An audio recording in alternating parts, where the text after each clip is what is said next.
Good morning everyone. अब मैं आपके पाठ लघु कथाओं पर प्रकाश डालने जा रही हूँ। लघु कथा जो है उसका विकास और स्वरूप, इसके बारे में आप स्वयं ही रीड कर लीजिएगा, क्योंकि ये वैसे भी एग्जाम में कम आता है, फिर भी एक बार रीडिंग लगा लीजिएगा, कहीं कुछ आया तो आप कर सकें, है ना। इसका उद्गम कब ये मतलब लोक कथाएं कब से संकलित हुई थी, प्रकाशित हुई थी, ये बारे में देख लीजिएगा कि 1972 से 73 के बीच लोक कथाओं के संकलन प्रकाशित हुए थे, ये देख लीजिएगा। उसके अलावा कुछ महत्वपूर्ण चीजें ही देखना है, इसमें ज्यादा कुछ देखना नहीं है। उसके बाद यहाँ कुछ ऐसा खास है नहीं इसमें लघु कथाओं में। अब लघु कथाओं के मैं सबसे पहले तो केंद्रीय भाव पर प्रकाश डालती हूँ, उसके बाद इनका सार समझाती हूँ। ओके, प्रस्तुत लघु कथाएं संकलित हैं जिनमें दूध का मूल्य, लघु कथा में कृतज्ञता का सकर्मक स्वरूप प्राप्त होता है। आपने देखा होगा कि जब भी कोई व्यक्ति हमें कोई सहायता करता है तो हमें उसके प्रति कृतज्ञता व्यक्त करना चाहिए। आज के जमाने में तो लोग कम ही कृतज्ञता व्यक्त करते हैं, जबकि ये मानव स्वभाव में होना चाहिए कि यदि वो कोई उसकी हेल्प करता है तो फिर उसको उसके प्रति कृतज्ञ होना चाहिए। ठीक है, मनुष्य को अपने ऊपर किए गए छोटे से उपकार को नहीं भूलना चाहिए। अवसर प्राप्त होते ही उपकारी के प्रति कृतज्ञता प्रकट करना मनुष्यता की सच्ची पहचान है। किसकी? मनुष्यता की। ओके, नई पीढ़ी इस तरह की मानवीय भावनाओं से भरकर ही अपने समय की मूल्यहीनता को समाप्त कर रही है। नई पीढ़ी में ये मानवीय भावनाएं कम मिलती हैं देखने को लिए, है ना। यदि आपकी कोई हेल्प करता है तो आप उसके प्रति कृतज्ञ नहीं होते हैं। तो ये नई पीढ़ी में आजकल ये भावनाएं कम मिलती है, इसलिए ये जो अवसर हैं ये भी समाप्त होते चले जा रहे हैं। ठीक है, ये तो हो गया पहली स्टोरी का भाव। दूसरी स्टोरी का भाव क्या कह रहा है? दूसरी जो स्टोरी है उसमें शब्द और अनुभूति। अब शब्द और अनुभूति में क्या, अब मान लीजिए हम कहते हैं कि कोई भी वस्तु अत्यधिक सौंदर्य से भरी हुई है। अब ये जो सौंदर्य है ये शब्द है या अनुभूति है? क्या है? सौंदर्य कैसे हुआ? सौंदर्य की अनुभूति कैसे हुई राइटर को? तो उन्होंने कहा है कि ये मैं सार में बताऊंगी कि सौंदर्य चारों ओर बिखरा पड़ा है, किंतु प्रकृति के एक रूप हुए बिना उसे ग्रहण नहीं किया जा सकता। हमने देखा है कि कभी हमें फूलों में सौंदर्य नजर आने लगता है, कभी प्राकृतिक दृश्य अति सुंदर लगने लगता है। तो सौंदर्य तो चारों तरफ बिखरा पड़ा हुआ है, पर उसे हमें ग्रहण करने की आवश्यकता होती है। मन स्थिति को बदलकर ही उसे पाया जा सकता है।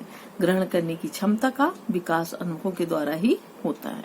ठीक है, अब हम इनका सार पढ़ेंगे कि इसके सार में क्या दिया गया है। सबसे पहले सार किसका पढ़ेंगे? दूध का मूल्य। अब दूध के मूल्य में क्या है इसका सार? एक असहाय बालक था, वह अपनी पढ़ाई जारी रखने के लिए घूम घूम कर छोटी मोटी चीजें बेचता था। ठीक, एक दिन वह भूख और प्यास से गर्मी के मारे बहुत व्याकुल हो गया था और पेड़ के नीचे जाकर बैठकर सोचने लगता है कि यदि जीना है तो रोटी मांगकर खानी होगी। अब उसने एक दरवाजा खटखटाया। एक स्त्री ने दरवाजा खोला और पूछा, क्या है ना। स्त्री को सामने देखकर उसका आत्मसम्मान जाग उठा। बच्चा था लेकिन आत्मसम्मान कूट कर भरा हुआ था उसमें, है ना। तो उसका आत्मसम्मान जाग उठा। उसने उससे केवल पानी मांगा। पहले वो क्या मांगना चाह रहा था? रोटी मांगना चाह रहा था। वह चाह रहा था कि अगर जीना है तो रोटी मांगकर खाना पड़ेगी। लेकिन जैसे ही उसने स्त्री को देखा तो उसने क्या बोला कि नहीं, मुझे कुछ नहीं चाहिए, मुझे क्या चाहिए? सिर्फ पानी चाहिए, है ना। अब उसने उससे सिर्फ एक गिलास पानी मांगा।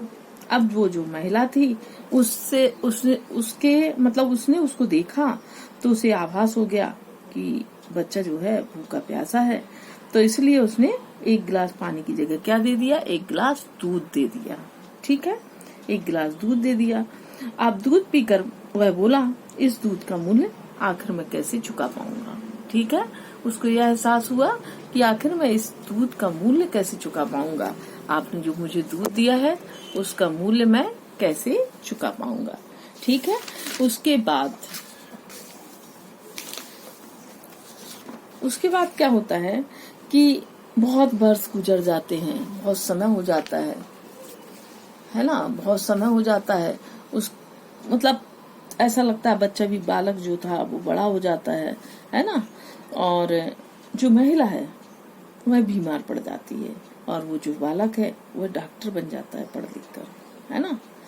तो अब जो महिला है वो बीमार पड़ जाती है तो वह इलाज के लिए उसी हॉस्पिटल में पहुंचती है जिस हॉस्पिटल में वह जो बच्चा है वो पढ़ लिख कर डॉक्टर बन जाता है। ठीक है। वह बच्चा जो है उसको देखता है और उसको पहचान जाता है, तो उसका बहुत अच्छे से ट्रीटमेंट करता है ना। क्योंकि आज उसको उस दूध के मूल्य चुकाने का मौका मिल गया था। ठीक है। लेकिन वह महिला को तो पता ही नहीं है कि ये वही बच्चा है जिसको मैंने बचपन में तो 1 गिलास दूध दिया था। अब वो बहुत टेंशन में रहती है, बहुत ज्यादा चिंतित रहती है। उसको लगता है कि अब ये इतनी बड़ी हॉस्पिटल, ना जाने डॉक्टर कितना बड़ा बिल देगा, है ना। अब वो बोलती है कि भाई मतलब ऐसा करो, मुझे बिल ला कर दे दो। ठीक। तो उसको बिल लाकर दिया जाता है और उसका शहर का नाम सब बताया जाता है, सब कुछ होता है। तो वह महिला जब ठीक हो जाती तो उसको बिल लाकर दिया जाता है। जब बिल लाकर दिया जाता है और वह महिला बड़ी चिंतित होकर उस लिफाफे को खोलती है। ठीक है। बहुत चिंतित होती है और उस लिफाफे को खोलती है तो उसमें क्या देखती है, एक चिट्ठी रखी हुई है जिसमें क्या लिखा हुआ है, बिल का भुगतान तो बरसों पहले हो चुका है 1 गिलास दूध के रूप में। ओके। नीचे लिखा था हस्ताक्षर में, आपका दूध वाला बच्चा जो आज डॉक्टर है। ये आपकी स्टोरी है। कितनी अच्छी स्टोरी है कि देखो उसने किस तरह से उसका ऋण चुकाया, किस तरह से उसके प्रति कृतज्ञता जाहिर की। ये इसका वर्णन है। अब शब्द और अनुभूति मैं आपको सार बताने जा रही हूँ। ये रविन्द्रनाथ टैगोर जो हैं एक पुस्तक पढ़ रहे थे, सौंदर्य शास्त्र की पुस्तक पढ़ रहे थे। पढ़ते रहे आखिर उनके दिमाग में एक क्वेश्चन बहुत देर से गूंज रहा था कि सौंदर्य क्या है।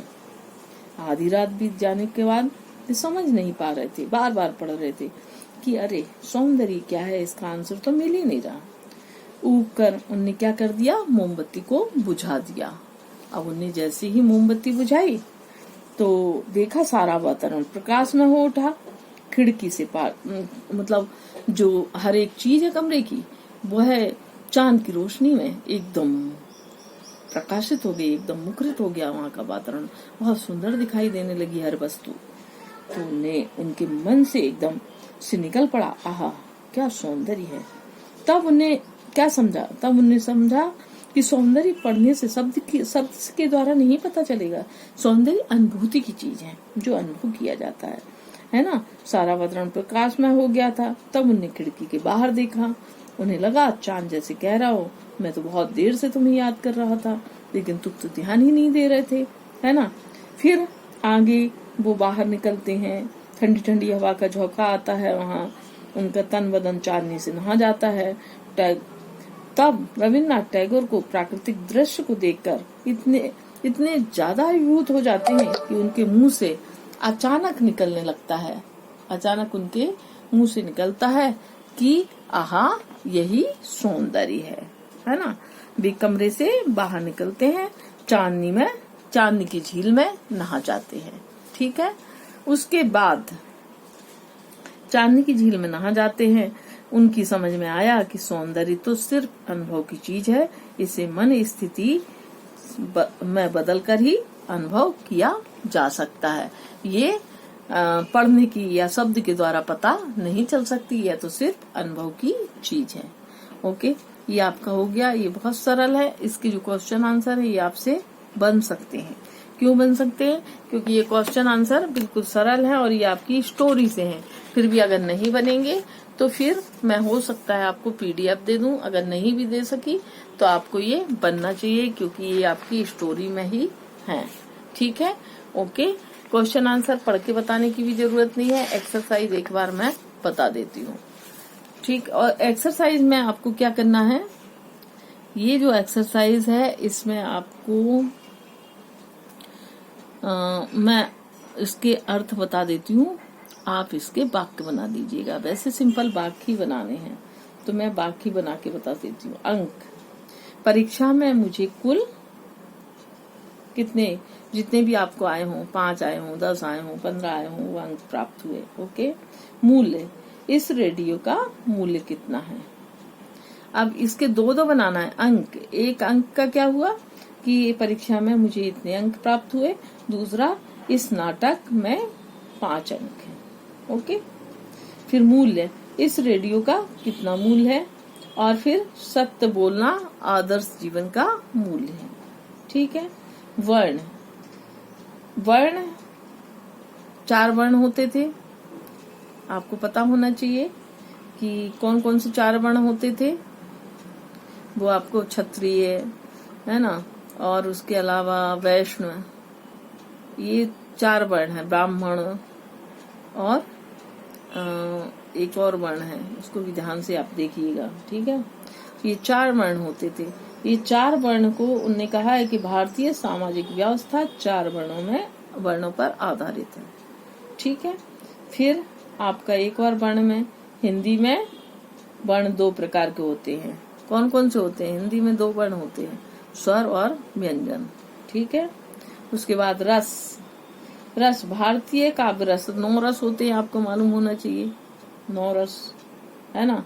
तो भारतीय काव्य शास्त्र में 9 रस होते हैं, और मौसमी रस रोगी के लिए लाभप्रद होता है। फलों का रस जो है वह लाभप्रद होता है। उसके बाद आपको ये दिए हैं, इनका भी आपको एक बार बता देती हूँ। दिन, दिन का दिवस है। दीन का गरीब है। ठीक। उत्तर मतलब उतरना है। उत्तर मतलब जवाब है। शांत मतलब चुपचाप है। श्रांत मतलब थका हुआ है।